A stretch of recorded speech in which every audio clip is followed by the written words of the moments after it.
어, 제가 보통 그 인사를 반갑습니다 이렇게 하거든요. 그런데 좀 딱딱한 것 같아요. 반갑습니다 그러면 좀 딱딱하죠. 군대에서 왜 다나 까로 끝나잖아요. 그래서 아니지 말입니다 뭐 이렇게 하는데 그래서 제가 좀 부드럽게 인사하는 방법이 있을까 하다가 고작 찾아낸 게 이거예요. 반가워요. 좀 느끼한가요? 이렇게 인사하고 나면 한 번씩 이렇게 웃으시더라고요. 그러고서 마음이 열리는 게 제가 보여서 이제 이렇게 인사하려고요. 네, 그 다니엘 기도회 통해서 혹시 예배를 드리시고 저를 보셨죠? 혹시 안 보신 분 혹시 계신가요? 안 보셨어도 손을 잘 안 드시겠죠? 네. 네, 그래서 가능하면 중복하지 않으려고 하는데 오늘도 이제 낮에는 다른 그 교회를 섬기고 왔는데 한 3분의 1 정도는 못 보셨다고 하더라고요. 근데 아예 그 다니엘 기도회 때 얘기를 아예 하지 않았는데 일부는 제가 좀 해야 그렇게 예배드리지 않은 분들이 이렇게 이야기를 이어 들으실 수 있을 것 같아서 모니터에 조금 줄여주셔도 될 것 같아요. 그래서 일부는 제가 좀 중복된 얘기를 일부만 하고 오늘 그 말씀 내용과 제 간증을 좀 나누도록 하겠습니다. 첫 곡은 나의 슬픔을 이라는 곡입니다. 제가 다니엘 기도회 때도 했는데 나의 슬픔을 주님께서 기쁨으로 바꿔주셨습니다. 내가 잠잠할 수 없어서 기쁨의 춤을 추게 됩니다. 그런 고백이에요. 그런데 나의 슬픔을 주님께서 기쁨으로 바꿔주셨다는 건 내가 건강이 아플 때, 몸이 아플 때 나의 몸을 회복시켜주는 것만을 의미하는 건 아닙니다. 내가 경제적으로 어려울 때 나의 물질적인 필요를 채워주시는 것만을 의미하는 건 아닙니다. 내가 억울할 때 나의 누명을 벗겨주시는 것만을 의미하는 건 아닙니다. 여전히 내 상황은 아프고 억울하고 재정적으로 어렵고 관계가 어렵고 고통 속에 있을지라도 그 가운데에서 걷게 하시는 그 주님을 바라볼 때 내 슬픔도 기쁨으로 변합니다. 하나님께서 우리 기도를 들어주시지만 내가 원하는 타임에 잘 안 들어주세요. 그쵸? 응답도 잘 안 하시고 다윗 한번 보세요. 그 광야에서 그 고생하는데 다윗의 시를 보면 제가 예전에는 잘 이해를 못했어요. 왜냐하면 마음이 너무 옹졸한 것 같았거든요. 그가 쓴 시를 보면 원수를 용서하고 용납하고 품고 이런 내용이 아니라 원수를 혼내주세요. 뭐 이런 거잖아요. 원수의 목전에서 상을 차려주십시오. 막 이런 얘기. 네. 내가 저 사람이 분에 터지는 모습을 보고 싶습니다. 이런 시거든요. 그래서 별로 은혜가 안 됐는데 그의 삶을 한번 보시면요. 가장 억울한 삶을 살았던 성경에 나온 모든 인물 중에 가장 억울한 사람을 장기간 살았던 사람 중에 대표적인 케이스가 다윗이죠. 그 다윗이 감사라는 단어를 가장 많이 썼습니다. 가장 고통당했던 그가 감사라는 단어를 가장 많이 썼어요. 신약에 볼까요? 신약에서 가장 고통 많이 당했던 사람이 누구죠? 바울이죠. 가장 감사라는 단어를 가장 많이 썼어요. 고통 가운데 그 고통과 억울함과 누명과 힘든 삶을 살게 했던 그 사람의 입술에서 가장 감사라는 단어가 많이 나왔습니다. 다윗을 보면 그의 삶이 행동으로 나와요. 오늘 말씀 주제가 증인인데 이 증인은요, 믿음을 우리가 증명할 수 있는 방법은 내가 말로 증명하는 게 아니에요. 나는 믿음이 있어 라고 증명하는 게 아니라 그의 삶을 보면 그가 믿음이 있구나를 볼 수 있어요. 세상 모든 종교들이 건물이 굉장히 중요합니다. 그 성전이 굉장히 중요해요. 힌두, 무슬림들은요 성전을 향해 절하잖아요. 기도하잖아요. 힌두, 불교 다 성전이 아주 그 지역에 아주 없어서는 안 될 중요한 건축물이기도 하고 또 그쪽으로 모이기도 하죠. 그래서 랜드마크라고 하잖아요. 그 지역의 랜드마크가 되고요. 관광객들이 모이기도 해요. 아주 중요한 요소가 되는데 기독교는, 교회는 건물이 교회입니까? 그래서 교회는 그리스도인들의 삶이 중요합니다. 할렐루야. 다윗이 그 억울함을 당할 때 사울이 쫓아오잖아요. 그리고 다윗이 그의 일행들과 함께 동굴에 숨었을 때 사무엘상에 나오는 말씀이죠. 이제 사무엘이 볼일을 보러 들어오잖아요. 그때 다윗이 어떻게 했죠? 칼을 들고 가서 옷자락만 베갖고 왔어요. 그리고 나중에 하는 얘기가 그는 기름 부음 받은 자기 때문에 내가 해하면 안 된다. 그리고 그의 일행들에게도 절대로 그렇게 하면 안 된다고 가르칩니다. 여러분, 그게 그 억울함을 당하고 그 고통 속에서 처절한 삶을 살던 사람의 행동이겠습니까? 그걸 보면 믿음을 볼 수 있어요. 저 사람이 기름 부음 받은 자라고 해서 그냥 말로 하는 게 아니라 그의 삶으로 보여주는구나. 자, 얘기가 길었습니다. 나의 슬픔을 주님께서 기쁨으로 바꾸신 이유에 대해서는 주님께서 바꿔주지 아니한다 할지라도 내가 그 삶을 가게 하신 그 이유에 대해서 신뢰하고 가면 나의 슬픔도 기쁨으로 변하게 될 줄 믿습니다. 네.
네, 괜찮으셨나요? 저희 보통 이제 제가 밴드하고 이 곡을 원래는 늘 해왔어요.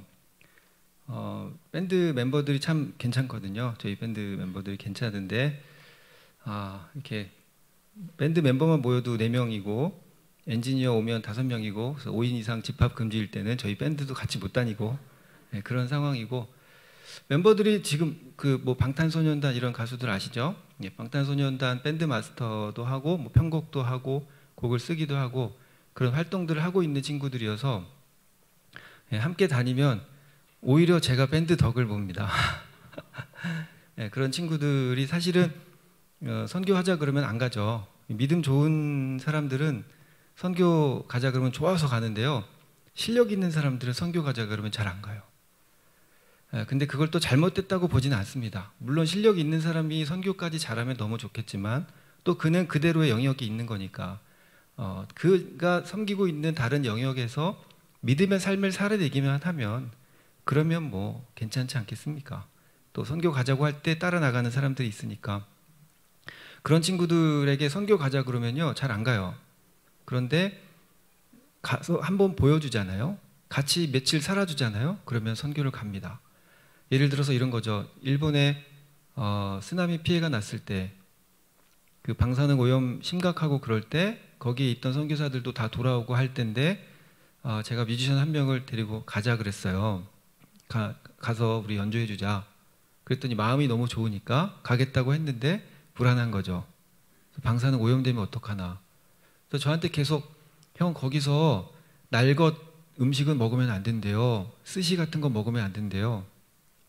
그래 나도 뉴스로 다 봤는데 그 사람들이 혹시라도 그거 주면 먹어야지.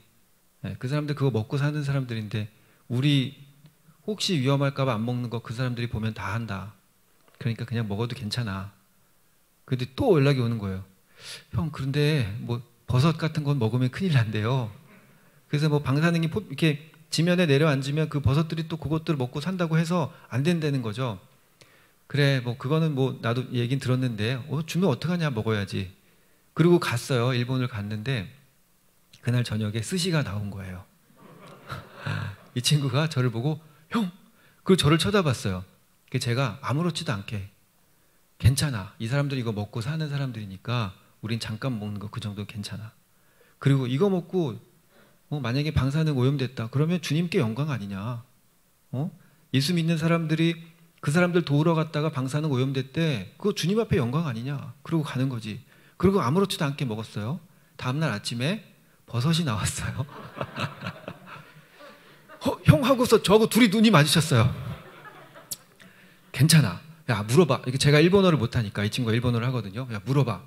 이게 설마 여기서 캐온 게 아니고 다른 지역에서 온 걸 거야. 물어봐. 그랬더니 뭐라 하더니 소데스까 그러는 거예요.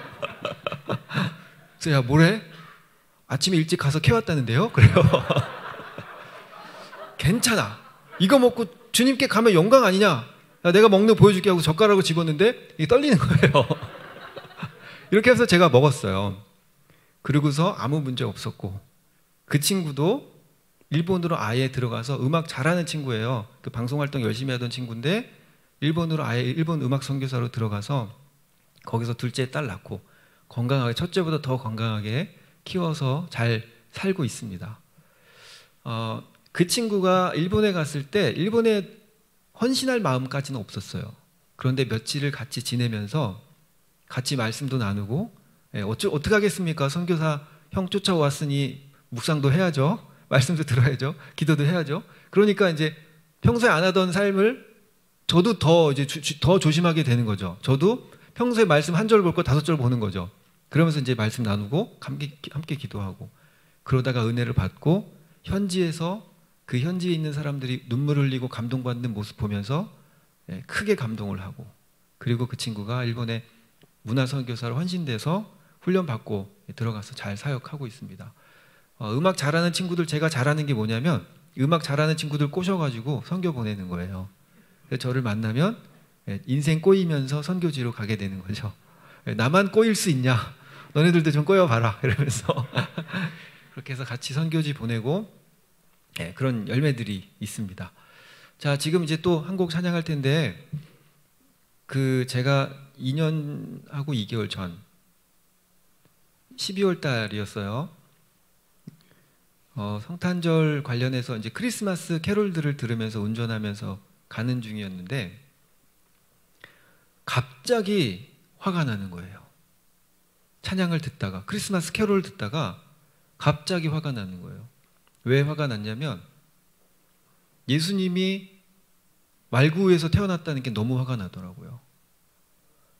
예수님이 오셨던 때는 5월달 따뜻한 날이었어요.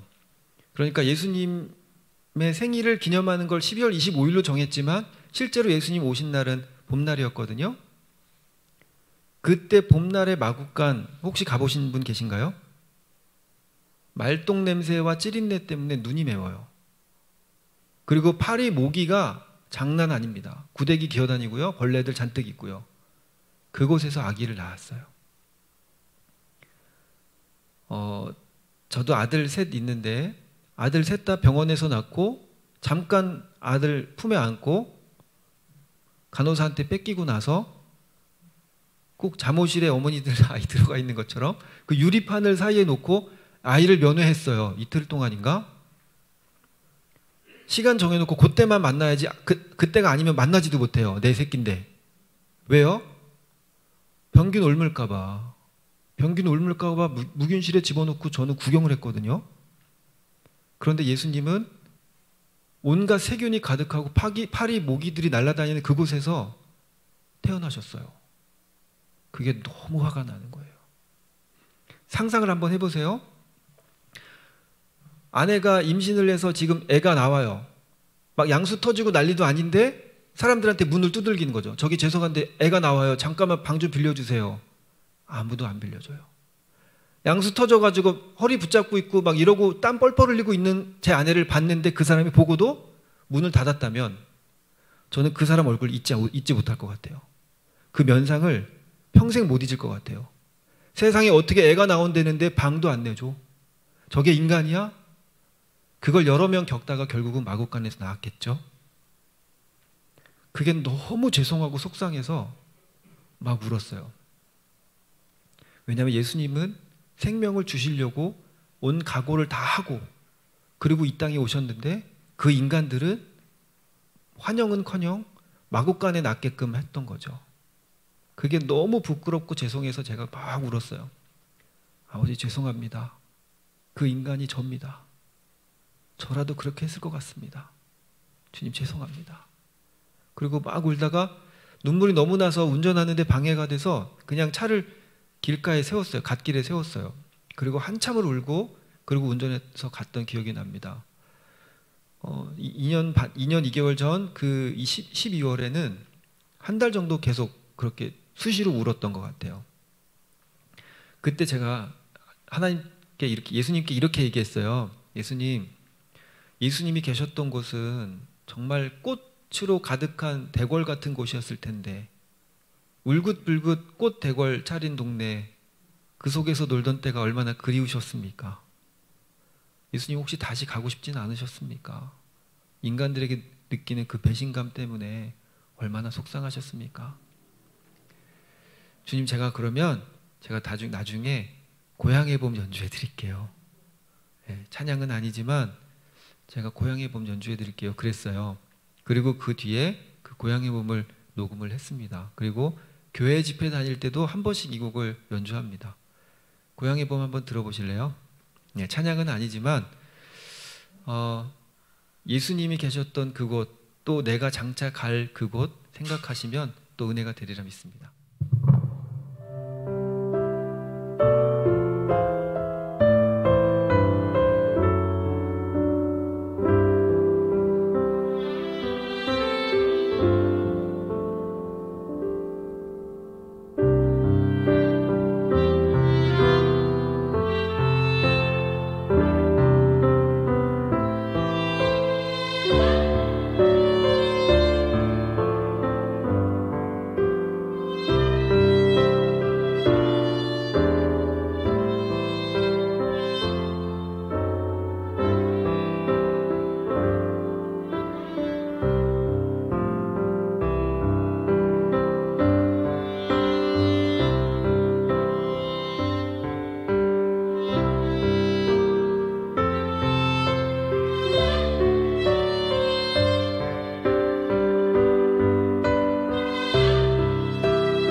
제가 원래 안티 기독교인이었어요. 기독교인들 정말 싫어했습니다. 제가 기독교인들 싫어했던 건 기독교인들이 말씀대로 살지 않는 모습을 봤기 때문이었어요. 저희 가족 중에 그런 사람이 있었던 건 아니지만 그 당시 저희 가족들은 예수님 믿는 사람들이 없었어요. 지금은 전부 다 예수님을 믿는데 제가 6남매 막내거든요. 저희 6남매 부부 다 모두가 온 가족이 지금은 다 예수님을 믿게 됐는데 제가 아는 분 중에 교회에서의 모습과 교회 밖에서의 모습이 다른 걸 보고서 예수님이 없나 보구나. 저 사람 사는 거 보니까 예수님이 없네. 예수님이 있다면 교회에만 예수님이 계신 건 아닐 텐데 교회에서만 예수님이 있는 것 같은 삶을 살고 밖에서 그렇지 않는다면 예수님이 없구나 라고 해서 예수님이 없는 걸 증명하려고 도서관에서 신학책을 읽다가 예수님을 만났습니다. 그렇게 예수님 만나고 인생 꼬여서 지금 이렇게 교회마다 다니면서 집회하고 있는데요. 그때 제가 결정했던 게 말씀대로 살자였어요. 지금 온 세상 사람들이 기독교인을 다 싫어해요. 그렇죠? 기독교인들을 제외한 모든 사람이 기독교를 다 싫어하는 것 같아요. 근데 저는 그게 우리 기독교인들 잘못이라고 생각합니다. 물론 억울한 거 있죠. 정말 물론 억울한 거 있어요. 우리 잘못 아닌데 우리가 다 그냥 뒤집어 써야 되는 경우도 있고 심지어 기독교 관련된 뉴스도 아닌데 거기 밑에다가 개독교 어쩌고 개독교 없애야 된다 이런 그 안 좋은 댓글들도 보이면 속이 상하긴 하죠. 그런데 저는 그래도 그게 우리 잘못이라고 생각합니다. 우리가 조금만 더 아름답게 살았다면 세상 사람들이 우리를 그렇게 욕하지 않을 텐데 라는 생각을 하고요. 그래서 지금도 그렇게 세상 사람들 만나면 기독교인으로 잘못 살아서 죄송합니다 라고 늘 얘기를 합니다. 우리가 좀만 아름답게 살면 세상 사람들이 기독교를 싫어하지 않을 겁니다. 세상 사람들은 예수님 관심 없어요. 예수님을 싫어하는 게 아니라 예수 믿는 사람들을 싫어하는 거거든요. 예수님은 있는지 없는지 그냥 관심이 없어요. 그리고 예수 믿으면 천국 간대 이걸 다 알아요. 믿지 않는 거죠. 아는 것과 믿는 건 다르잖아요. 예수 믿으면 천국 가. 그래 나도 들었어 알아. 근데 안 믿어. 이거거든요. 이해되시죠? 무슨 말인지. 그런데 오늘날 전도하기가 왜 어려운지 아십니까? 첫째는 우리의 삶이 믿는 자로서 온전하지 못하기 때문이고 둘째는 복음을 지식적으로 전달하려고 하기 때문에 그렇습니다. 예수 믿으면 천국 가, 예수 안 믿으면 지옥 가, 예수 천당 불신 지옥 다 들어봤어요. 다 들어봤는데 안 믿고 싶은 거거든요. 믿어지지도 않고. 그런데 우리는 그걸 자꾸 지식적으로 전달하려고 하는 거예요. 야 예수 믿으면 천국 가, 알아.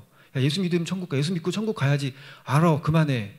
예수 믿고 천국 가야 돼, 그만하라고. 이렇게 되는 거거든요. 제가 전에 한번 그 설거지가 이렇게 쌓여 있는데 제가 하기로 했어요. 근데 아내가 뭐라고 하는 거예요. 그거 설거지 빨리 안 하면 냄새 나요. 알았어요. 내가 좀 이따 할게.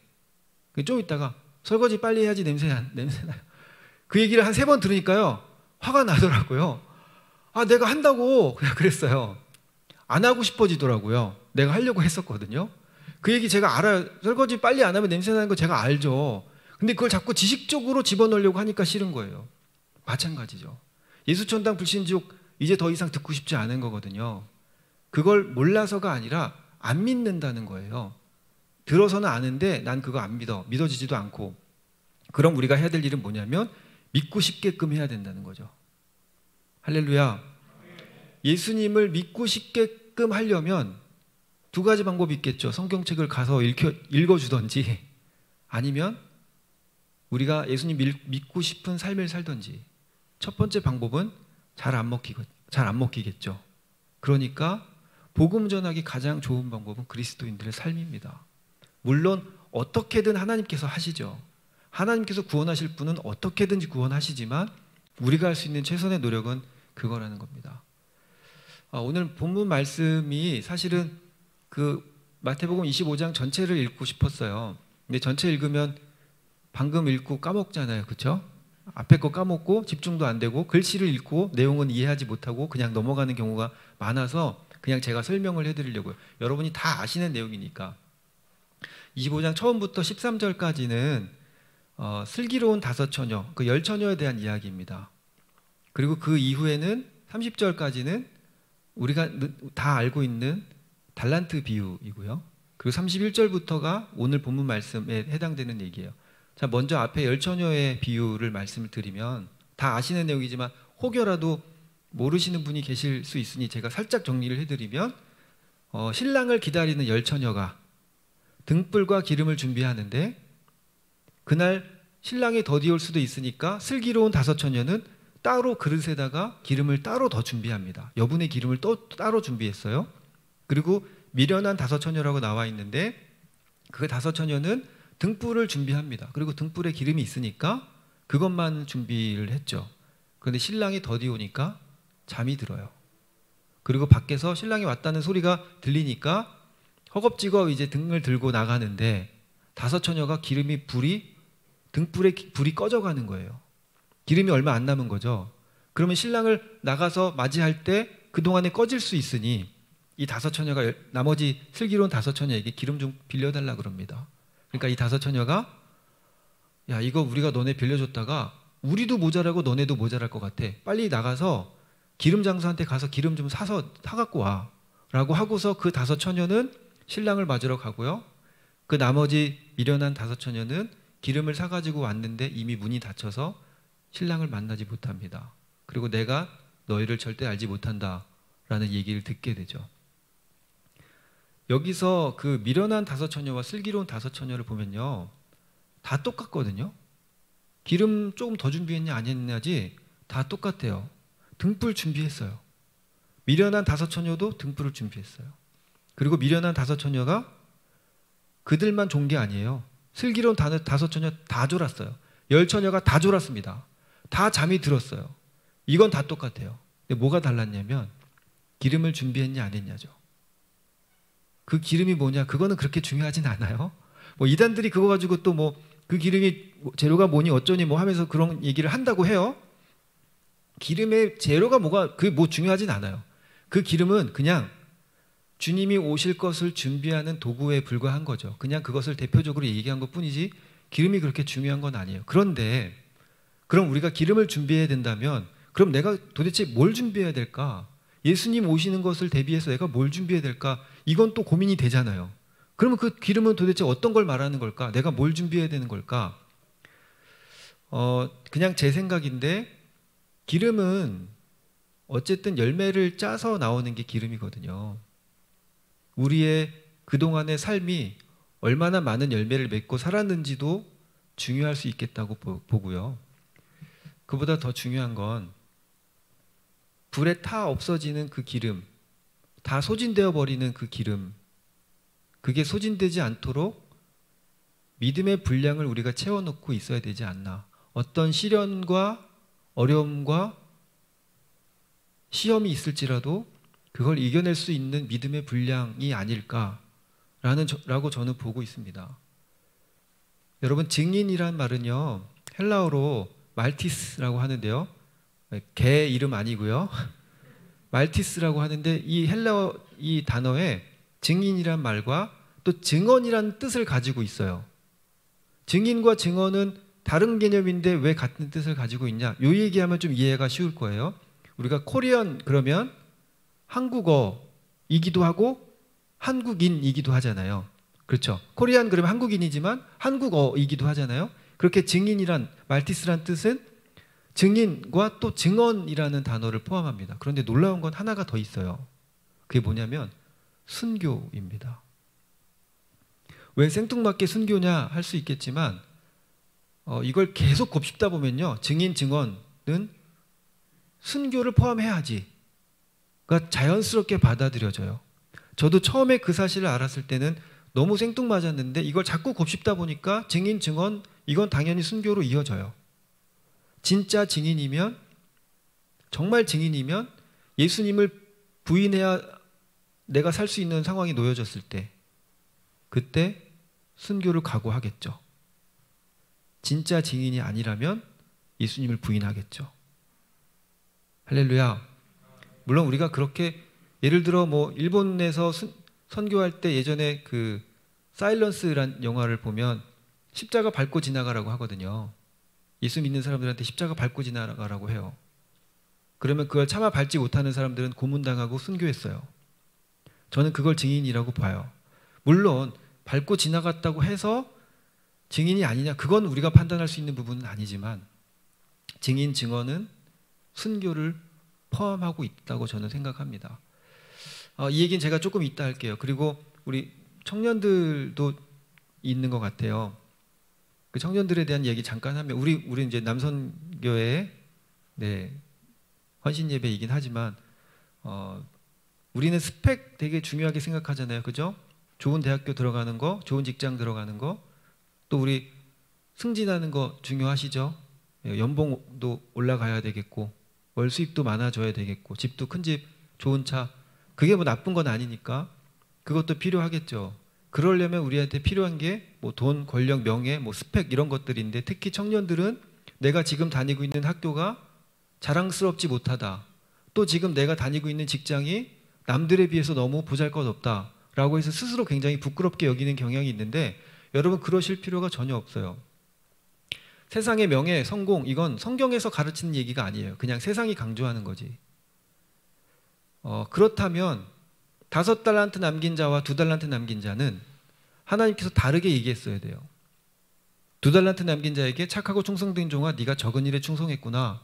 5달란트 남긴 자에게는 네가 큰 일에 충성했구나 그래야 되는데, 둘 다 똑같이 말씀하십니다. 네가 적은 일에 충성했구나. 그런데 1달란트를 가지고 있다가 도로 내놓은 사람은 변명부터 합니다.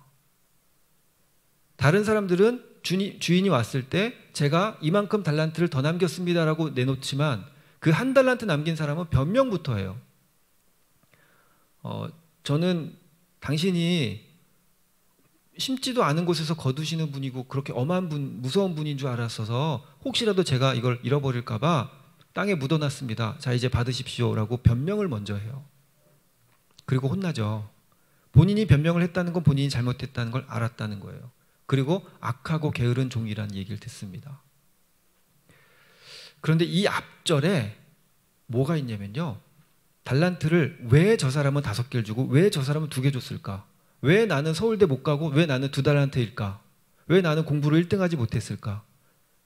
왜 나는 능력이 없을까? 왜 나는 축구를 호날두처럼 하지 못할까? 손흥민처럼 하지 못할까? 왜 나는 그림을 저 사람처럼 그리지 못할까? 이게 늘 컴플렉스 속에 있잖아요. 그런데 그게 그냥 그 사람은 5달란트 준 거고 나는 2달란트 주신 거예요. 그게 억울하세요 혹시? 저 사람은 더 사랑하니까 더 큰 달란트를 주셨고 나를 덜 사랑하니까 2달란트를 주셨나? 라고 생각할 수 있잖아요. 그런데 그렇게 우리에게 2달란트, 5달란트를 따로 주신 이유는 영역이 달라서예요. 그게 더 크고 더 귀해서가 아니고요. 그냥 이런 영역이 있고 저런 영역이 있어요. 그 영역이 다른 거지 더 크고 작은 게 아닌 거죠. 2달란트든 5달란트든 네가 적은 일에 충성했구나라고 말씀하셨잖아요. 그러면서 그 전에 아까 말씀드렸던 그 전에 뭐라고 말씀하시냐면 각기 그 능력대로 주셨대요. 그러니까 너는 5달란트를 주면 너는 5달란트만큼 남길 수 있을 것 같아. 그러니까 그 능력만큼 5달란트를 주신 거고요. 너는 2달란트만큼의 능력이 있으니까 내가 넌 2달란트 줄게. 이게 더 사랑하고 덜 사랑해서가 아니라 그 능력, 그 영역이 다 달라요. 잠깐 다른 얘기 할게요. 결국 같은 얘기예요. 여러분 첼리스트 장한나 아시죠? 첼리스트 장한나가 나중에 미샤 마이스키라는 세계적인 첼리스트가 장한나를 픽업해서 키웠어요. 그래서 제가 역시 미샤 마이스키를 만났으니 세계적인 첼리스트가 됐겠구나 라고 했는데 그게 아니었어요. 자기 인생의 최고의 선생님이 미샤 마이스키가 아니래요. 자기 어렸을 때 자기 가르쳐준 동네 선생님이래요. 동네 언니래요. 그래서 무슨 얘기인가 들어봤더니 어릴 때부터 음악을 배우고 천재 소리를 들었고 5살에 첼로를 배우자마자 전국 콩쿨들을 우승을 합니다. 이 아이가 그런데 이제 멀리 이사를 가게 됐어요. 그러면서 그 전에 자기를 가르쳐 주셨던 교수님에게 배울 수 없게 되자 어머니가 동네에서 지금 급한 김에 첼로 전공한다는 언니를 데려다가 레슨을 시켜요. 그런데 장한나가 그때만 해도 첼로를 포기하고 싶었었대요. 손가락도 아프고 선생님도 무섭고 힘들었겠죠. 그런데 그 동네 언니 선생님을 만나면서 장한나 인생이 바뀝니다. 그 언니는 그냥 대학에서 첼로 전공한 언니고 동네에서 아이들 가르치는 그냥 그런 선생님이에요. 그런데 장한나가 첼로를 이렇게 하면 어머 또 이렇게 너 예쁜 아이가 이렇게 손도 작은 애가 이렇게 잘하니 하면서 막 물개 박수 쳐주고 딸기도 막 입에 넣어주고 그랬던 거죠. 그러니까 애가 얼마나 신납니까? 그 내가 이렇게 하면 선생님이 너무 좋아하니까 첼로가 너무 재밌는 거예요. 그리고 아이가 꿈을 가졌고요. 그 꿈을 얘기했어요. 선생님, 저 첼리스트가 되고 싶어요. 그래서 첼리스트가 된 겁니다. 제가 한번 다시 물어볼까요? 여러분, 장한나 인생의 최고의 선생님이 미샤 마이스키입니까? 동네 언니입니까? 동네 언니. 영역이 다른 거예요. 미샤 마이스키가 동네에서 애들 가르칠 수 있겠습니까? 그 바쁘신 분이. 손흥민 선수가 동네에서 애들 그냥 축구에 이런 게 아이들 축구 그냥 와서 계속 가르칠 수 있겠습니까? 그 사람은 그냥 영국에서 축구 해야죠. 그냥 그게 그 영역이 다른 거지 더 귀하고 덜 귀한 게 아니라는 거죠. 그런데 우리는 자꾸 5달란트가 큰 거야. 저게 더 귀한 거야. 라고 얘기하고 있어요. 하나님께서는, 예수님께서는 이렇게 말씀하세요. 똑같이 적은 일이라고. 우리에게 맡기신 일은 적은 일인데 우리는 저거는 큰 거야. 저 사람은 크게 쓰임 받는 거야. 하나님이 저 사람 정말 사랑하셔. 저 사람을 귀하게 사용하셔. 아니요. 우리 모두 다 똑같이 사랑하시고 우리 모두 다 귀하게 여기세요.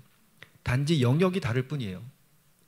죽어라고 1등 공부하고 1등 못한 애가 2등한 애가 자살합니다. 죽어라고 공부해서 이번에도 1등 못하고 2등 했네? 그리고 자살해요. 우리는 2등씩이나 했으면 잘했는데 왜 그럴까? 근데 그 아이는 1등이 되고 싶어서 밤에 잠도 안 자고 그렇게 온 마음과 다 시간 정성을 다 쏟아서 공부했는데 결과가 2등이었어요. 내가 할 수 있는 최선을 다했는데 나는 안 되는구나. 그리고 자살하는 거예요. 근데 그거 아셔야 돼요. 그 아이가 최선을 다했기 때문에 2등까지 갈 수 있었어요. 여러분 혹시 최선을 다했는데 내가 원하는 대학에 못 갔어요? 내가 최선을 다했는데 내 동료들은 승진하고 나는 승진 못했어요? 그러면 어땠습니까? 내가 최선을 다했으면 됐지. 제가 아는 비행기 기장, 항공기 기장은 요즘에 커피를 배우고 있어요. 바리스타 자격증을 땄어요. 왜요? 기장해서 먹고 살기 힘들거든요. 예전에는 비행기 항공기 기장이라 그러면 젊은 나이에 30대 항공기 기장, 30대 후반, 40대 초반 요때 항공기 기장 그러면 우리는 성공했다고 하죠. 그리고 택시 기사님을 성공했다고까지는 안 하거든요. 그런데 그러면 택시 기사님은 실패한 겁니까? 그러니까 이런 인식을 버려야 돼요. 물론 택시 기사님한테 실패했다고는 안 하죠. 그런데 예를 들어 항공기 기장 또는 변호사, 판사, 의사에 비해서는 성공했다고는 안 하거든요. 그런데 영향력은 그게 거기서 나오는 게 아닙니다. 제가 2달 전에요. 밤에 12시가 넘었어요. 그 택시를 탔어요. 집에 다 왔을 때 집 근처 아파트 정문 쪽에서 그 횡단보도 앞에서, 저희 집은 건너편인데 이 횡단보도 앞에 내려달라 그랬어요. 그랬더니 기사님께서 그냥 새벽이 지금 밤이 늦었으니 집까지 모셔드릴게요 그랬어요. 제가 아니요, 그냥 여기 세워주세요. 제가 왜 먼저 내리려고 했을까요? 택시비 조금이라도 아끼려고. 여기 내려주세요, 괜찮습니다. 그런데 그분이 한 번 더 얘기하셨어요. 제가 늦었으니 댁까지 모셔드릴게요. 그러더니 미터기를 끄시더라고요. 밤에 늦었으니 편하게 들어가셔야죠. 날도 추운데. 제 인생에 가장 감동받은 멘트 중에 하나예요. 저한테는요, 대한민국 전 세계 수많은 기장들을 제가 봤지만 이 택시 기사 선생님만큼 훌륭한 분은 못 봤습니다. 여러분 그 택시 못 타보셨죠? 그분 만나본 적도 없죠? 그런데 지금 그 택시 기사님의 이야기를 수천 명이 알아요. 그 수천 명 중에 몇 명이 여러분들이시고요.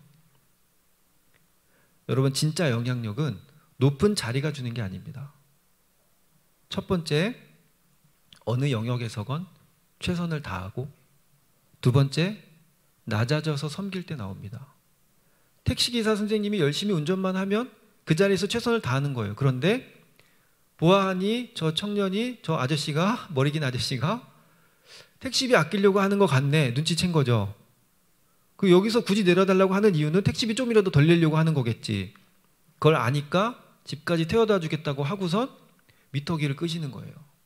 그리고 가시면서 미터기 껐으니까 편하게 가시자고 제가 모셔드릴게요. 저는 어차피 그쪽으로 가는 길이니까 모셔드릴게요. 가는 길 아니었어요. 아파트 단지 안으로 들어가는데 뭐 가는 길이겠습니까? 저는 영향력은 높은 자리가 주는 게 아니라고 생각합니다.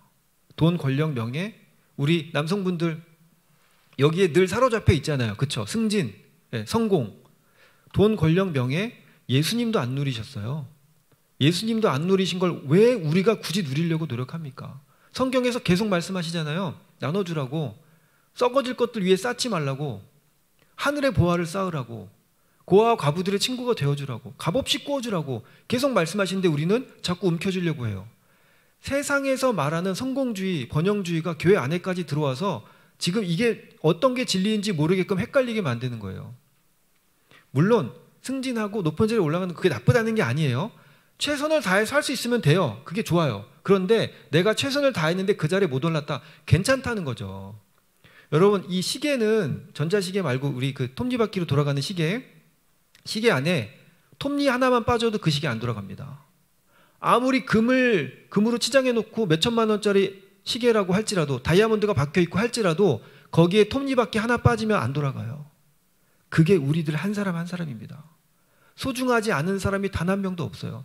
그러니까 시계 겉에 박혀 있는 다이아몬드이냐, 아니면 시침이든 분침이든 초침이든 눈앞에 돌아가는 그 바늘이 아니어도 그 안에서 묵묵하게 열심히 일하고 있는 그 누군가가 없으면 이 세상이 아름답게 못 돌아간다는 거죠.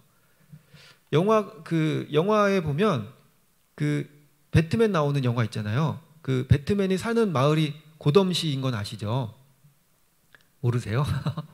배트맨은 안 보시나요? 오직 말씀과 기도와 찬양으로만.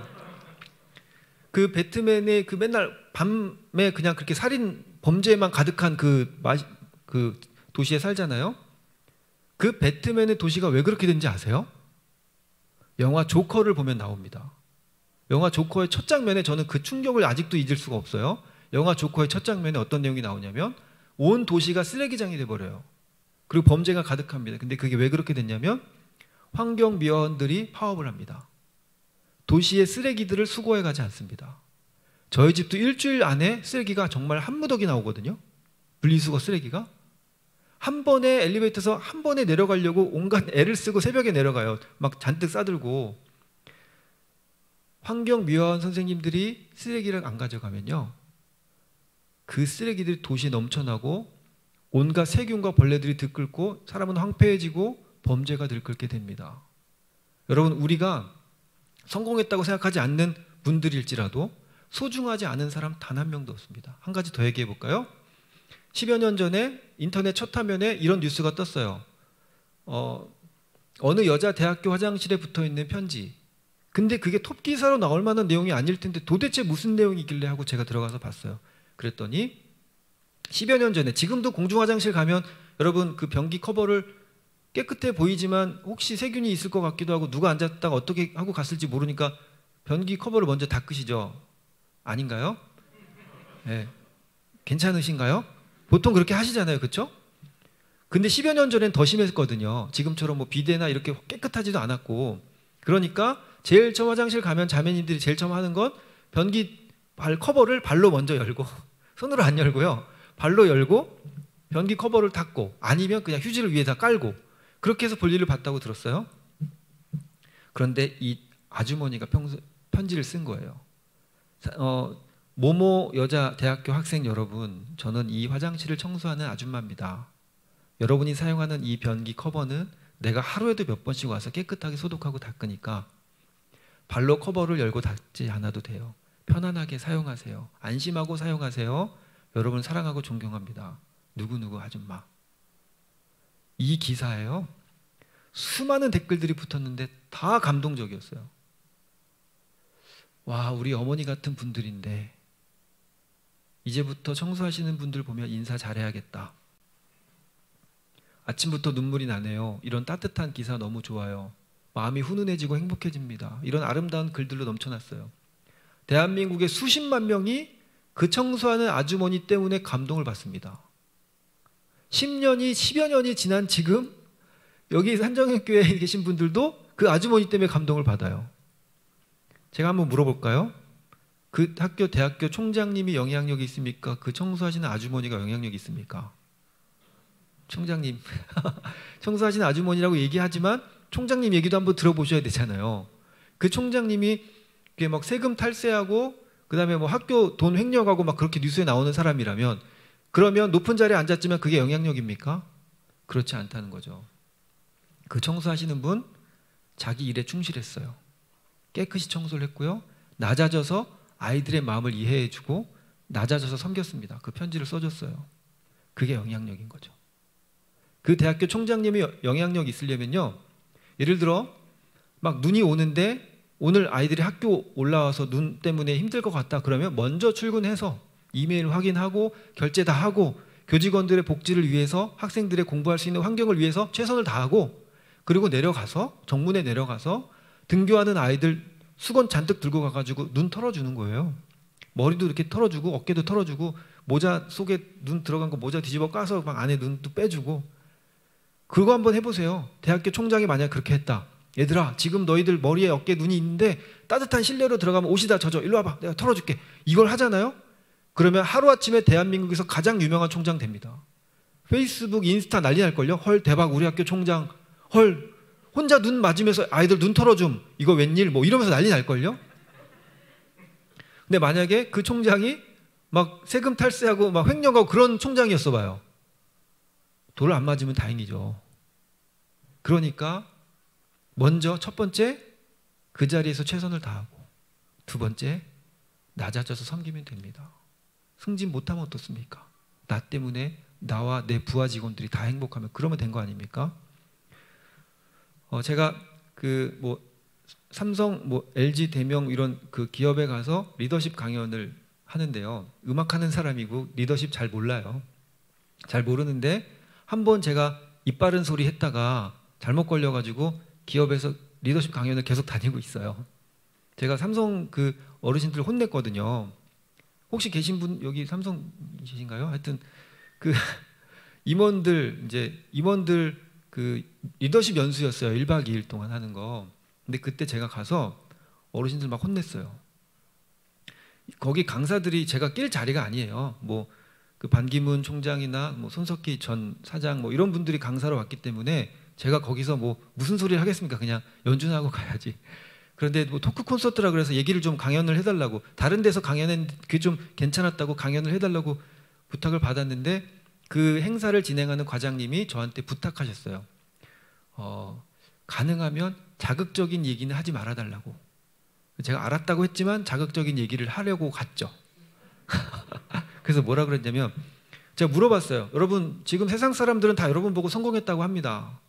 여러분 성공하셨는데, 여러분 스스로 인정 못할 수 있고 스스로 만족 못할 수 있지만 여러분 다 성공하셨는데 행복하십니까? 왜 그렇게 밤잠 못 자면서 맨날 야근해 가면서 집에도 못 들어가면서 그렇게 일하셔서 여기까지 올라오셨습니까? 돈 벌려고요. 그래요. 왜 그렇게 잠 못 자고 집에 못 들어가면서 돈을 버셨습니까? 행복하려고요. 그래서 행복하십니까? 그리고 제가 그때부터 혼내기 시작했어요. 제가 유학생들 정말 많이 만났는데 제가 만난 아이들의 아버지, 삼성 임원이라고 하던데요. 제가 만난 여러분 자제분들은 다 불행하던데요. 제가 만난 여러분 자제들은 아빠하고 사이 안 좋던데요. 제가 만난 여러분 자제들은 아빠는 어릴 때부터 집에도 잘 안 들어오고 맨날 야근하고 집에 오면 엄마랑 싸우고 어릴 때 자기 유학 보내놓고 돈만 그냥 갖다 보내는 그냥 그런 아빠로 알고 있던데요. 아이가 저한테 상담하는데 아빠하고 관계가 회복되지 않아서 어떻게 하면 좋겠냐고, 아빠 꼴도 보기 싫다고 저하고 상담을 하는데 제가 무슨 말을 합니까? 내가 니들 아버지를 만날 수 있어야 해결해 주시는데 제가 여러분 그 친구들 아버지를 지금 만났네요. 여러분 왜 그렇게 사십니까? 그랬어요. 처음에는 이렇게 팔짱 끼고 엉덩이 쭉 빼고 앉아 계셨던 분들이요, 갑자기 의자를 바짝 당겨 왔습니다. 허리를 바짝 세우고 앉으세요. 그래서 제가 계속 얘기했죠. 여러분 그렇게 밤잠 못 자고 집에 못 들어가고 그렇게 야근하고 일하고 돈 벌어서 지금 행복하십니까? 아이들은 그런 아빠 존경하지 않습니다. 그 가정에서 행복하십니까? 막 그랬어요. 분위기가 조용해졌죠. 방금 전까지 분위기 좋았는데 저 어린 머리 긴 양반이 와가지고 자꾸 자기보다 나이 많은 사람들을 혼내니까 이게 무슨 일인가 싶지만 또 맞는 얘기니까 들으시는 거죠. 제가 그랬어요. 여러분, 그렇게 열심히 일하고 돈 벌어서 집에도 안 들어가고 못 들어가고 가족, 아내한테 사랑 못 받고 아이들한테 존경 못 받고 그게 어떤 행복한 인생입니까? 그걸 목표로 살아오셨습니까? 저 같으면 여러분처럼 안 삽니다. 제가 여러분이었으면 저 그렇게 안 삽니다. 제가 여러분이었으면 여러분 지금 이 자리에 올라올 동안 그 위에 있는 꼴통들 그거 다 말 들어가면서 이겨내면서 여기까지 올라오셨는데 여러분 그거 아십니까? 밑에 사람들이 보기엔 여러분이 꼴통입니다. 여러분 보세요. 내가 여러분 같으면 전 이렇게 할 것 같습니다. 자, 이번 주 우리 부서 야근 없다. 이번 주 우리 부서 칼퇴근. 눈치 보지 말고 시간 되면 다 나가라. 그리고 이번 주 미션은 가족이랑 같이 맛있는 거 사 먹어라. 외식해라. 외식하고 가장 행복해 보이는 가족 사진 찍어온 사람한테 내가 현금 쏜다. 이런 거 하시라고. 그럼 직원들이 얼마나 좋아하겠습니까? 그러면 집에도 일찍 들어가고 아내한테 사랑받고 아이들한테 존경받고 그 아빠가 능률 올라서 더 열심히 일하는 거 아니겠습니까? 설령 그렇게 야근 안 시켜서 할당량 다 못 해내고 내 동료들 다 승진하고 나는 승진 못하면 그러면 어떻습니까? 나하고 내 부하 직원들이 다 행복한데 그러면 그게 성공한 리더십 아닙니까? 그랬어요. 그냥 회사에서 여러분은 저는 뭐 밑에 사람 위에 사람 이런 말 하는 거 싫지만 여러분이 이해하는 말로 밑에 사람들 직원 지나가면 여러분은 밑에 사람 모르지만 밑에 사람 여러분 다 알지 않습니까? 그러면 그냥 커피 하나씩 들고 그냥 나눠주고 어깨 두들겨 주시라고. 힘들지? 조금만 견디자. 좋은 날이 온다. 조금만 견디자. 힘들지? 그래 열심히 하고 우리 조금만 힘내자. 이거 한마디 해주시라고. 그러면 오늘 당장 사표 쓰고 회사 때려치고 싶었던 사람이 그 커피 들고 계단 내려가서 웁니다. 그거 하시라고. 알고 봤더니 거기 또 커피 회사 그 공짜더라고요. 돈 주고 살 필요도 없어요. 그냥 하면 되는 거잖아요. 그거 하시라고. 그리고 제가 막 혼내고 도망가듯이 나왔어요. 그랬더니 몇 분이 쫓아오시더라고요. 그 저한테 잠깐 커피 한잔 하시자고 시간이 늦었지만 자기하고 시간을 1시간만 보내달래요. 그래서 앉았어요. 그랬더니 그 얘기 하시는 거예요. 당신이 말한 그 아빠 집에도 안 들어가고 바람도 펴봤고 아내한테 사랑 못 받고 아이들한테 유학 보내놓고 돈만 보내는 그 아빠가 접니다. 제가 오늘 그 얘기 들으면서 제 인생이 주마등처럼 스쳐 지나갔습니다. 내 인생을 되돌릴 수 있다면 다시 그렇게 안 살고 싶은데 이미 너무 많이 왔습니다. 그래서 제가 그랬죠. 지금부터 그렇게 하시라고. 이제 승진할 거 다 했고 지금부터 그렇게 하시라고. 그리고 격려해주고 복돋아 주라고. 예, 그렇게 하시겠대요.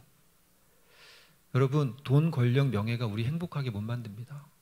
돈이요? 삼성 우리나라에 돈 가장 많으셨던 분 죽었어도 죽은 게 아니었고 살았어도 산 게 아니었던 그 몇 년을 보내고 돌아가셨잖아요. 그분이 가졌던 재산이 몇 조였는지 제가 까먹었는데 주식만 해도 뭐 16조인가 그랬더라고요. 놀라지도 않으시죠? 16조가 뭔지 모르시죠?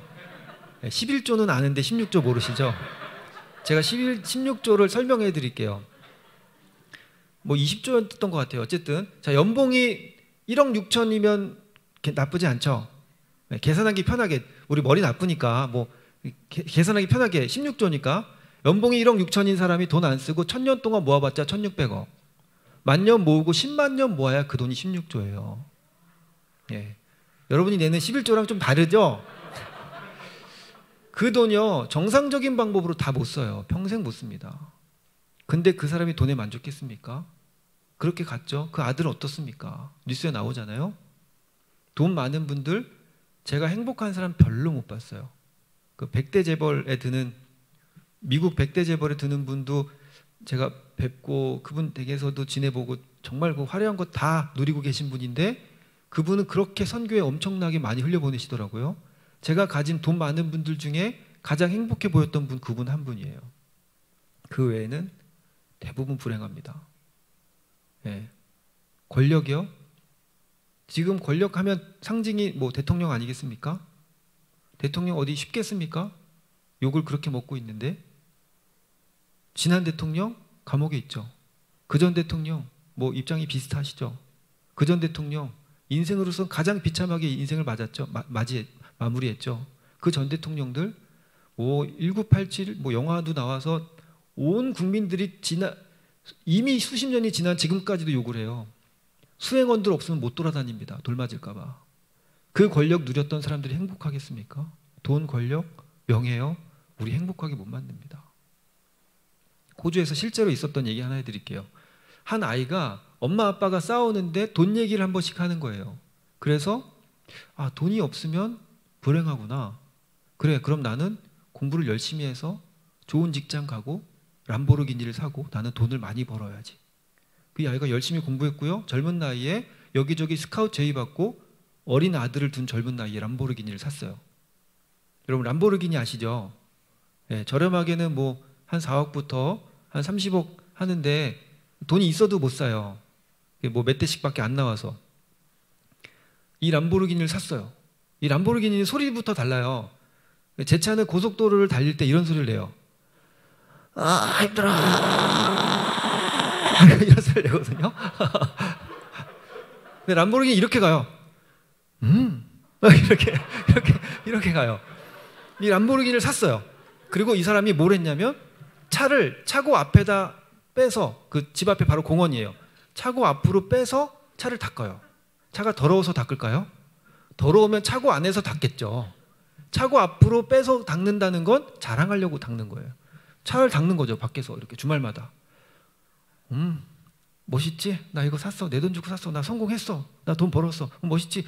사진 찍어. 괜찮아. 만지지는 마. 이러면서 이렇게 닦는 거잖아. 뭐 유니 뭐 이러면서 차를 닦고 있는데 어느 날 반대쪽에서 끼익 소리가 들려요. 그래서 차를 닦는데 이게 무슨 소리지? 이게 무슨 소리지? 그러고서 차 뒤로 돌아서 가봤더니 자기 아들이 못으로 차 문에 낙서를 하고 있었어요. 여러분 내 차가 아니니까 웃음이 나오죠. 이렇게 믿음의 사람들이 감정이입이 안 돼서 어떡합니까? 남의 고통은 나의 기쁨? 이렇게. 그런데 자기의 꿈이 훼손되고 있었어요.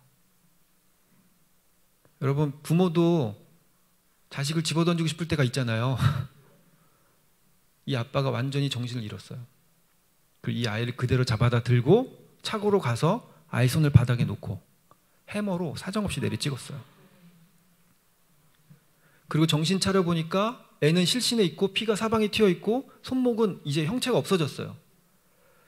그래서 이 아이를 병원으로 가서 수술을 마쳤어요. 손목을 절단하고 수술을 마쳤는데 회복실에 있는 아이를 만나려고 병실 문을 열었는데 아이가 아빠를 보자마자 강도를 만난 것처럼 살려달라고 소리쳤어요. 그 모습을 보고 정처 없이 집으로 들어왔습니다. 그리고 차에 써있던 낙서를 물끄러미 보고 나서 권총으로 자살하고 죽었어요. 그 차의 낙서에 이렇게 써 있었습니다. I love D.A 쓰다 말았어요.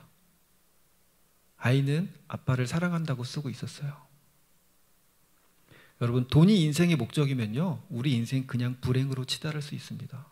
스펙 마찬가지입니다. 조승희 사건 기억하세요? 13년 전에 미국에서 친구들 60명, 대학교에서 60여 명 쏴 죽이고 자기도 자살하고 죽었던 이 친구의 목적은 스펙이었어요. 명문대 가서 내가 니들 다 짓밟아 줄게. 이걸 목표로 삼았는데 명문대에 갔는데 자기 인생이 바뀐 게 없는 거예요. 그리고 친구들 60여 명을 쏴 죽이고 자기도 자살하고 죽었습니다. 한국 국적이었죠. 여러분 스펙, 권력, 돈, 명예 이게요 우리를 행복하게 못 만듭니다. 왜냐하면 우리 인생의 목적이 그게 아니거든요. 하나님께서 우리를 뭘 위해서 만드셨을까? 도대체 왜 만드셨을까? 날 만드신 이유가 뭘까? 무엇을 위하여 만드셨을까? 여러분 다 아시는 말씀이에요. 이사야 43장 21절 말씀. 이 백성은 내가 나를 위해 지었어. 그럼 우리는 주 영광 위에 사는 겁니다. 주님 찬송하는 겁니다. 주님 영화롭게 해드리는 겁니다. 그게 우리 인생의 목적입니다. 그게 성취될 때 그때 행복한 거예요. 그런데 그게 아닌 세상의 돈, 권력, 명예를 쫓아 사니까 계속 불행한 거죠. 예수님이 40일 동안 금식하고 나서 처음 받은 시험이 뭡니까? 사단이요? 돌이 떡이 되게 하래요. 예수님 뭐라고 말씀하시죠? 사람이 떡으로만 살 것 아니요. 여기서 사람이란 단어를 쓰십니다. 그 다음번에 세상의 모든 영화를 보여주죠. 이거 다 네 거가 되게 해줄게. 그때 주 너의 하나님을 시험하지 말라 그래요.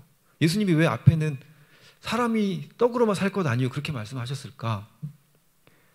저는 이렇게 생각합니다. 그냥 예수님께서 내가 이렇게 얘기하면 애들이, 내 제자들이 성경에 기록할 것이고 미래에 내 새끼들이 다 이 말씀을 보게 될 거니까, 그래서 우리 들으라고 사람이라고 말씀하시지 않았었을까? 물론 예수님도 사람이셨기 때문에 그렇긴 하겠지만 이 곳에서 굳이 사람을 이야기하고 뒤에서 주 너의 하나님을 이야기하신 건 본인의 사람인 것을 강조하기 위함이 아니라 우리 들으라고 하신 말씀이 아니었을까? 저는 그때 저보고 하시는 말씀인 것 같아요. 그 말씀 볼 때마다 사람이 떡으로만 살 것 아니요, 저한테 하시는 말씀 같아요. 너 떡으로만 살 거 아니야. 돈, 권력, 명예가 우리 행복하게 못 만듭니다. 우리 인생의 목적도 아니고요. 여러분, 일하는 목적이 뭐죠? 소득을 얻기 위함이죠. 뭔가를 얻기 위함, 돈을 벌든 뭔가를 만들어내든. 우리 요즘에는 어머니 아버지 할 거 없이 요리를 하지만 주로 아직은 어머니들이 요리를 더 많이 하고 계시니까 요리를 하는 목적은 자식들, 남편, 우리 식구들 또는 내 아내 먹이려고, 그들이 맛있게 먹는 모습을 보면 행복하잖아요. 제가 요즘에 요리를 할 것까지는 아니지만 제가 요리도 하고 설거지, 청소 제가 다 하거든요. 아침마다 이제 과일 주스를 갈아줘요. 그런데 제 셋째 아이가 7살인데 저한테 불평을 하더라고요. 오늘은 꿀을 좀 많이 넣은 것 같대요. 과일 주스에. 그래서 제가 불평 안 하고 맛있게 먹던 애가 불평하니까 그게 좀 기분 나쁘더라고요. 야, 원래 오늘 과일이 좀 단 거야. 내가 그랬어요. 제가 실수로 꿀을 좀 많이 넣긴 했는데요. 그렇다고 그걸 굳이 꿀 냄새가 너무 많이 난다고 그러는 거예요. 원래 오늘 좀 과일이 좀 달아서 그래 그랬거든요. 그런데 맛있게 먹는 아이의 모습을 보면 그 목적이 성취된 거잖아요. 그래서 행복한 거예요. 예전에 대박집 쪽박집이란 프로그램이 있었어요. 기억하세요? 대박집 식당과 쪽박집 식당 사장님이 일주일 동안 바꿔요, 서로. 그러면 쪽박집 사장님은 대박집 가서 야, 이러니까 대박이 나지를 배워요. 되게 좋은 프로그램이었어요. 대박집 사장님은 쪽박집 가서 이러니까 장사가 안 되지를 진단해 주는 거예요. 그래서 레슨을 해줍니다. 되게 좋은 프로그램이었는데 대박집 사장님은요, 보통 새벽 4, 5시에 시장을 나갑니다. 그리고 밤에 12시에 퇴근해요. 그러면 잠을 한 4시간 자는 거예요. 근데 밤에 12시 넘어서 퇴근하면서 뭐라 그러냐면 돈 버는 거 참 재밌습니다 그래요. 일하는 게 재밌나요? 재밌을 수는 있어요. 그 목적이 돈을 버는 건데 돈이 벌리니까 재밌죠. 쪽박집 사장님이요, 오전에 한 11시쯤 나오십니다. 그리고 신문을 보다가 광고까지 다 보시고 파리를 잡으십니다. 그리고 손님이 계속 없어요. 그리고 오후 4시에 돈 버는 거 너무 힘듭니다 그래요. 하나도 안 했으면서, 일 하나도 안 했으면 힘들대요. 왜요? 돈이 안 벌리니까. 공부가 재밌어서 하시는 분 혹시 계신가요? 네, 고개를 절레절레. 공부가 재밌진 않지만 재밌을 때가 있어요. 안 풀리던 문제가 풀릴 때, 몰랐던 게 막 알아질 때, 그때 재밌잖아요. 제가 경험해 보니까 그렇더라고요. 그쵸? 그때 재밌잖아요. 그리고 막 성적이 오르고 그때 재밌잖아요. 네, 경험이 없으시겠지만 그렇더라고요. 네. 그런데 공부가 재밌는 이유는 내 목적이 성취되니까. 자, 그럼 우리 인생의 목적은 아까 말씀드렸죠. 주 영광 위에 사는 겁니다. 그때 우리 인생이 행복해집니다. 그러니까 선교사들이 그 험한 길 가는 거 아니겠습니까? 나의 부르심 따라 사는 거. 그때 인생이 행복합니다. 물론 어떤 인생을 살아도 맨날 행복하지는 않습니다. 고통스럽기도 하죠. 그런데 그 나의 부르심을 통해서 얻어지는 열매를 경험하면 힘든 일도 이겨낼 수 있습니다. 나사로가 나중에 예수님이 살려놓으셨잖아요. 우리는 그게 막 죽은 자를 살리신 하나님 막 너무 대단하고, 나사로를 살리셨기 때문에 나사로도 행복하고 그 가족들도 행복하고 너무 좋을 것 같죠. 제가 이걸 생각해 봤는데 나사로에게 과연 그게 축복이었을까? 그러니까 천국을 갔다 왔다는 사람들 있잖아요. 물론 저도 그들 말을 다 믿는 건 아니지만 천국을 갔다 왔다는 사람들의 책을 보면 뭐 저도 다 믿지는 않지만 뭐 그럴 수도 있다고는 봐요. 그런데 공통적으로 하는 얘기가 있어요. 그게 뭐냐면 천국을 경험하면 이 땅이 너무 지옥 같아서 다시는 내려오고 싶지 않더래요. 자, 그럼 다시 나사로를 한번 생각해 보세요. 천국에 왔어요. 근데 갑자기 야, 나사로야 미안한데 너 좀 내려가야 될 것 같다. 왜요? 이 좋은데 왜요? 저 다시는 가고 싶지 않아요. 야, 미안한데 좀 내려가야겠어. 애들이 널 찾아. 그거는 지들이 나중에 올라오면 되죠. 엄청 신랑이 하지 않았을까요? 물론 성경에 나온 얘기는 아니에요. 그렇지만 제가 묵상하다 보니까 나사로 너무 억울한 거예요. 천국을 경험했는데 맛만 보여주고 차라리 보여주질 말든가. 맛만 보여주고 지옥 같은 곳을 내보내는 거예요. 그런데 나사로를 설득했던 게 뭐였을까? 아마 이거였을 것 같아요. 나사로를 살리시고 나서요. 성경에 뭐라고 써 있는지 아세요? 많은 유대인들이 그것을 보고 믿었대요. 예수님께서 나사로를 살리신 것을 보고 예수님을 믿었대요. 할렐루야. 그것 때문에 나사로 살리신 거예요. 죽은 나사로가 불쌍해서 살린 게 아니고요. 살린 게 나사로한테는 더 불쌍한 일이에요. 근데 아마 이걸로 딜하지 않으셨을까? 나사로야, 진짜 미안한데 내 말 끝까지 들어. 말 끊지 말고 끝까지 들어. 진짜 미안한데 내가 널 살리면 저 유대인들이 돌아온다. 걔들도 이 천국 경험해야 되지 않겠냐?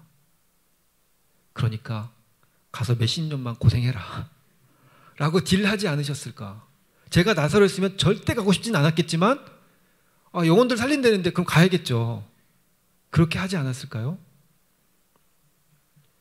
나사로가 천국을 경험했지만 다시 보낸다고 하면 오는 거예요. 왜냐하면 나를 살리신 목적이 그거니까. 그 목적이 성취될 때 나사로도 행복할 수 있었던 거거든요. 저는 나사로를 살린 게 아주 큰 축복이라고 생각합니다. 본인은 알잖아요. 하나님께서 나를 살리셔서 나를 통해서 저 유대인들을 구원하셨어. 얼마나 기쁘겠습니까? 자기는 천국을 경험했는데. 천국 경험 안 했는지 어쩐지 모르지만 천국까지 갔다 왔는지 어쩐지 모르지만 저는 모르지만 그냥 순수한 믿음으로서는 그렇다고 생각합니다. 그게 우리 부르신 바대로 사는 삶을 사는 사람들의 그 행복과 만족감 아니겠습니까? 할렐루야. 찬양 너무 안 했죠? 찬양 들려드릴게요.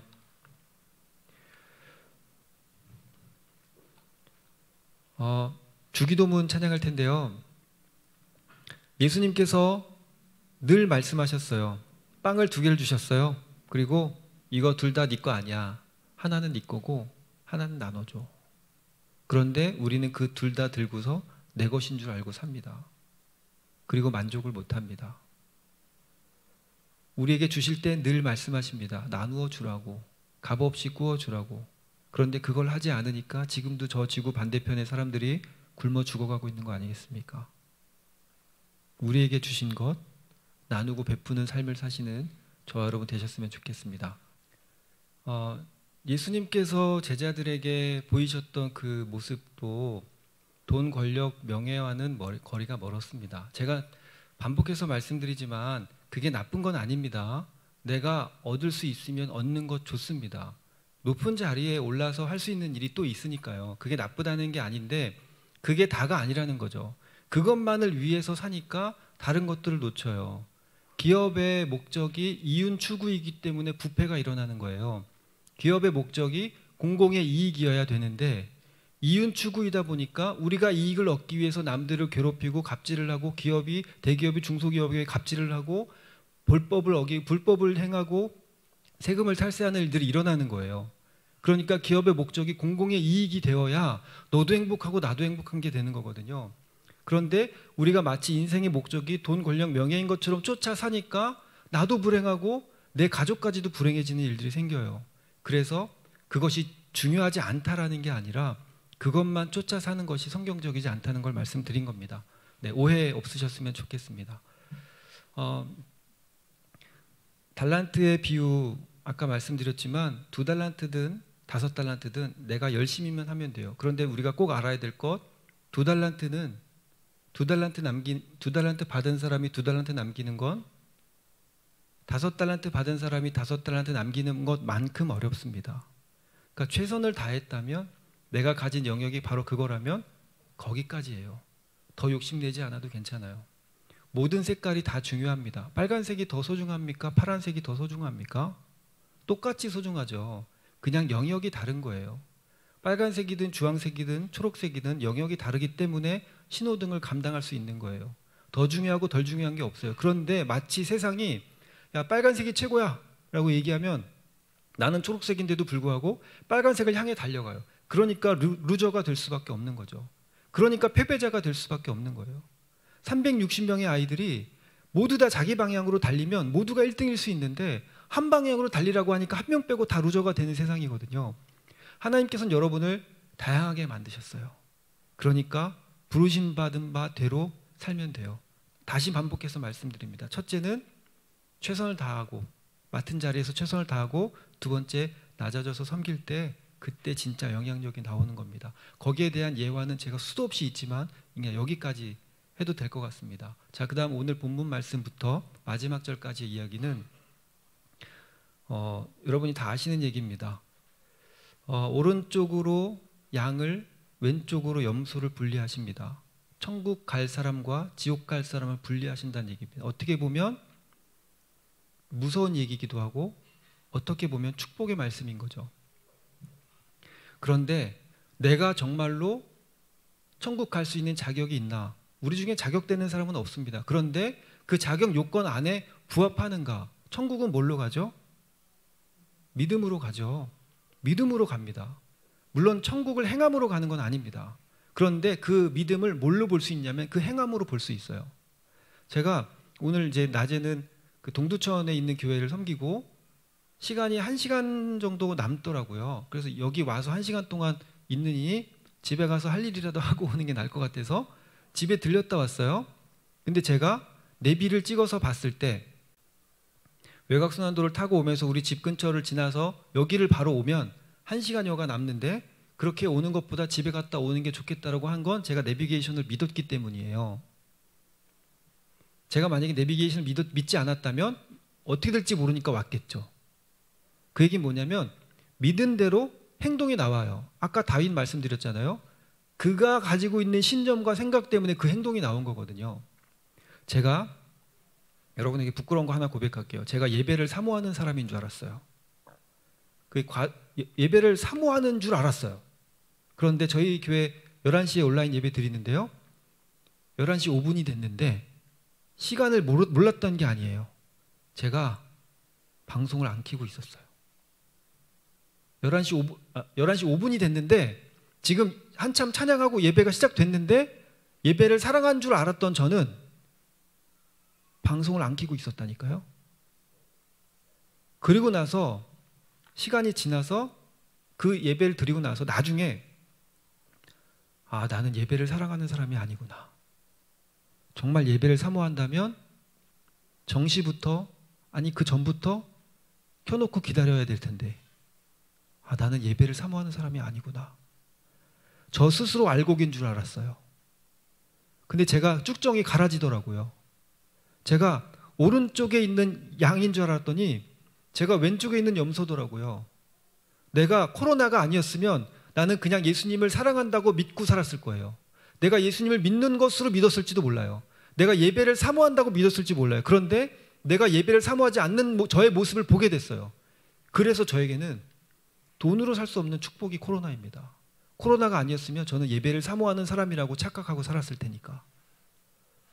여러분 혹시 그 구원받을 사람들의 그 영역에 들어와 계신다고 확신하십니까? 내가 예수님을 믿는다고 믿고 있는 건 아닙니까? 진지하게 고민해 봐야 될 부분입니다. 여러분의 그 믿음은 행함으로 나옵니다.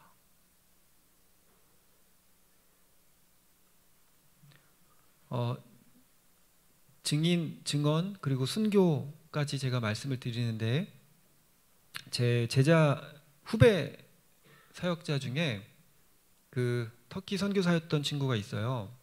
재작년이 됐죠. 작년 겨울에 순교를 당했습니다. 저를 굉장히 잘 따랐던 친구고 되게 의로운 친구였어요. 처음 저하고 선교지를 간다고 했을 때 팔레스타인에 제가 갈 때 기타 잘 치는 친구였거든요. 기타를 굉장히 잘 치는 친구고 음악성이 뛰어나요. 저보다 음악성이 뛰어난 친구였어요. 그래서 이제 같이 가자고 했을 때 자기는 그런 선교지 잘 모르겠고 관심도 없다고, 그리고 돈도 없다고, 그래서 돈은 하나님께서 채워주신다 그랬더니 하나님께서 채워주시는 게 어딨냐고, 자기가 돈 내고 가야지, 남이 준 돈 가지고 어떻게 가냐고 그래 놓고 돈을 안 내고 있었는데 그 친구는 안 갈 마음이었어요. 그런데 돈이 채워진 거죠. 늘 그렇잖아요. 선교 갈 돈은 나중에 결국은 채워주시잖아요. 그리고 가게 됐어요. 그리고 채워주시는 것을 경험했고요. 그 현장에서 사람 병을 고치는 경험을 저랑 같이 합니다.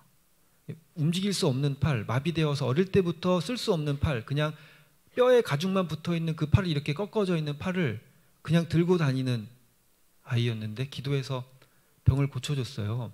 저희가 병을 고칠 수 있을 거라는 믿음은 없었어요.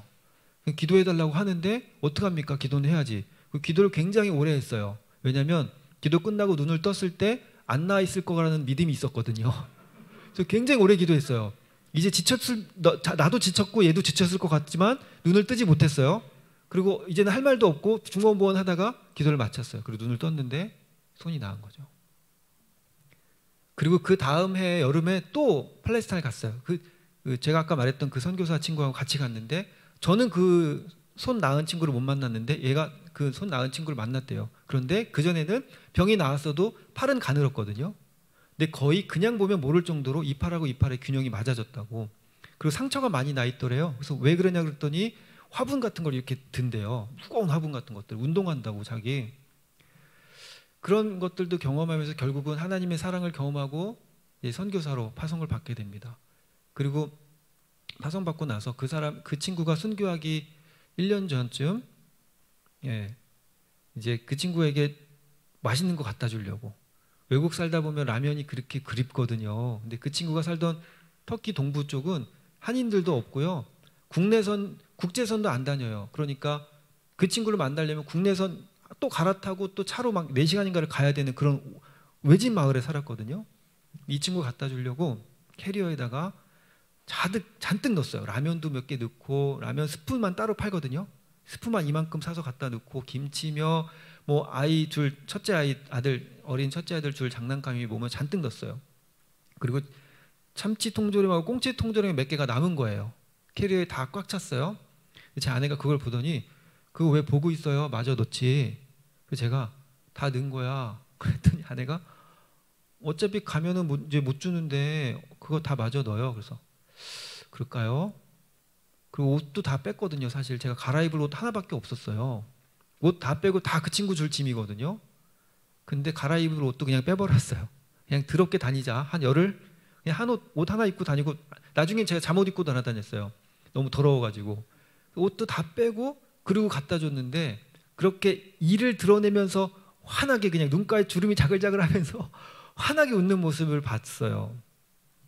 그때 같이 갔던 팀들이 다 먹고 싶어 했거든요. 여러분 그 현지 음식 계속 먹다 보면 그 한국 음식 보면 눈이 뒤집어지거든요.